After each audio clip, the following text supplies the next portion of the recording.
আমি একবার এরকম হয়েছে কলেজে, আমি আমার পরিচয় দেইনি, তো না দিয়ে আমি ক্লাস করতেছি। প্রায় 1 থেকে 1.5 মাস পরে স্যার জানতে পারছে।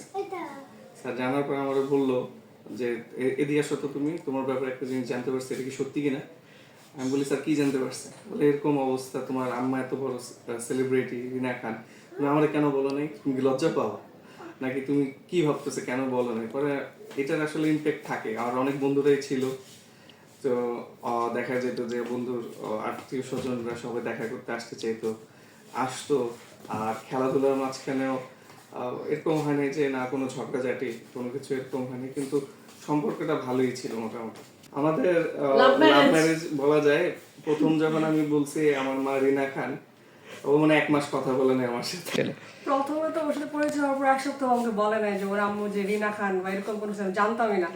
পরে হঠাৎ করে একদিন বলছে তুমি কি জানো আমার আম্মুকে? আমি বলছি কে? বলে রিনা খান। আমি বলছি রিনা খান? আমি ভাবছি যে সিনেমা তো ভালো ক্যারেক্টার যে করে, ভালো মার অভিনয়, আমি উনি হয়তো বা উনি রিনা খান হতে হবে। পরে আমি আমার আম্মাকে কল দিয়েছি, যে বললাম যে আমরা রিনা খানকে। বললেন আম্মা বলতে রিনা খানকে তুমি চিনো না? ওই দরজা শাশুড়ি অভিনয় করে, উনি রিনা খান। পরে তখন তো ওরকম নেট মানে নেট ইন্টারনেটের সিস্টেমটা ছিল না যে নেটে গিয়ে দেখবে রিনা খানটাকে। পরে কোনো রকম মানে আম্মু পরে আমার একটা ইয়া দেয় যে তুমি এটা এই সিনেমাটা দেখো, দেখলে বুঝবে রিনা খানকে। পরে ওইটা দেখার পর তো আমি বুঝতে পারছি আসলে রিনা খানকে।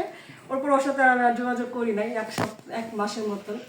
পরে আবার গিয়ে দেখি ছেলেটা ভালো, তারপরে আমার কথা বলা শুরু করি। না বাস্তবে তো উনি অবশ্যই সিনেমার মতন না, তাহলে তো টিকা যেত না এতদিনে, অনেক আগে বিচ্ছেদ হয়ে যেত আমাদের মধ্যে। বাস্তবে উনি খুবই ভালো মানুষ। আর উনি অনেক আমাদের মানে অনেক হেল্প করে আসলে, আমাদের মানে সংসার জীবনে বলেন বা এই ছোট বাচ্চাকে নিয়ে বলেন, পুরো সিনেমার মতন একদমই না উনি। যখন যেটা লাগে, যখন মানে খাবার যেটা দরকার, রান্না বান্না থেকে শুরু করে, আজকে হয়তো ভালো লাগছে না, রান্না বান্না করবো না, উনি করে পরে পাঠিয়ে দেবে আমাদের, এরকম মানে সব দিক দিয়ে অনেক সাহায্য করে। শাশুড়ি থেকে পাওয়া, ইউনিভার্সিটি লাইফে যে উনি আমাদের সাহায্যটা করছেন পড়াশোনার ব্যাপারে, এটা হচ্ছে বড় পাওয়া। 5 বছর পড়াশোনা করেছে, ওই হোস্টেলে থাকতো। আমি হোস্টেলে থাকতে দেইনি। যখন জানলাম যে আমার ছেলের সাথে একটা সম্পর্ক আছে, তো আমি ভাবলাম যে আমার ভাবি বৌমা কেন হোস্টেলে থাকবে, ওকে বাড়িতে নিয়ে আসলাম। সেই কথাটা অবশ্য ওর আব্বা জানতো না, ওর মা জানতো। তো তখন আমি বললাম, আমি সকালে দিয়ে আসতাম, নিয়ে আসতাম, এইভাবেই তখন আমি আমার কাছে রেখে দিই।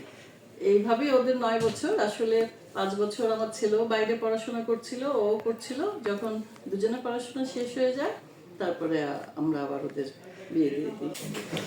বাসা যখন সম্পর্কটা হলো, যখন বিয়ের কথা উঠলো, তখন ওরা একটু রাজি ছিল না যে রিনা খান তার ছেলের সাথে বিয়ে হবে, আমার মেয়ে বুঝি সুখে থাকবে না, এরকম অত্যাচার করবে। তারপর চাচারা যখন প্রস্তাব নিয়ে আসলো, আমি গেলাম শ্বশুরবাড়িতে।